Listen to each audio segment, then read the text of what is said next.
Hi guys, आता आम्ही आलेलो आहे जेवायला. बघू शकता किती भारी व्ह्यूज आहे. हे सगळे हॉटेलचे रूम आहेत. इथे सगळीकडे फुलं आहेत. आम्ही तर खूप व्हिडिओ फोटो काढलेले आहेत. तुम्हाला मी माझ्या ब्लॉगमधून दाखवते.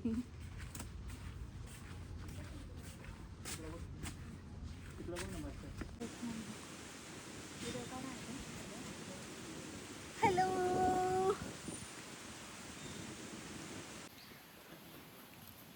हाय गाईज, तुम्ही ना इकडे जर आला नसाल ना तर एक दिवशी म्हणजे जसं तुम्ही सुट्ट्यांमध्ये, मुलांच्या शाळेच्या सुट्ट्यांमध्ये वगैरे इथे येऊ शकता. हा प्लॅन नक्की करा, विसरू नका, कारण की हे खूप भारी आहे, खूप म्हणजे खूप भारी आहे. तर आम्ही फिश वगैरे बघितलेले आहेत, खूप मस्त जवळून पाहिलेले आहेत. समुद्रसुद्धा एवढा जवळून पाहिलेला आहे, ते पण निळा निळा. तसा समुद्र पाहिला आहे मी, पण असा हा निळसर समुद्र अजूनपर्यंत पाहिलेला नव्हता. तर या ट्रिपने माझं स्वप्न पूर्ण झालेले आहे. तर मी तर खूप खुश आहे. माझ्या मुलाला घरी सोडून आलेली आहे. त्याला आणलं असतं तर त्याने तर खूप एन्जॉय केलेला असता, खूप एन्जॉय केला असता त्याने. पण तो खूप तेवढा चिडचिड पण जास्त करतो. त्यामुळे म्हटलं लहान मुलांना एवढं पाण्यांमध्ये नेत नाहीत ॲक्टिव्हिटी वगैरे करायला. त्यामुळं त्याला नाही मी आणलेलं नाही आहे, मुलीला घेऊन आलेली आहे.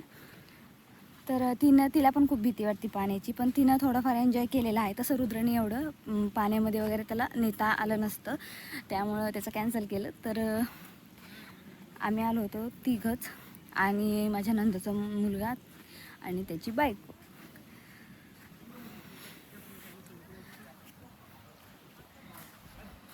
खूप भारी वाटतं समुद्रकिनारी. तर आजचा दिवस माझा इथं संपत आहे. आजचा व्लॉग मी नक्की अपलोड करणार आहे, तुम्ही सगळे नक्की बघा.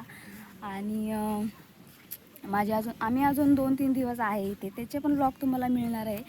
तर माझ्या चॅनलला जर तुम्ही नवीन असाल तर मला नक्की सपोर्ट करा. तुमच्या सपोर्टमुळे माझं चॅनल मॉनिटाईजसुद्धा झालेला आहे, आणि सबस्क्राईब पण खूप छान आहेत तसे, तुमच्या सगळ्या सपोर्टमुळं. तर असंच तुम्ही माझ्यावर प्रेम करत राहा. तर भेटूया आपण नेक्स्ट व्लॉगमध्ये. आणि हां, तुम्ही जर माझ्या चॅनलला नवीन असाल तर सबस्क्राईब नक्की करा. Bye bye.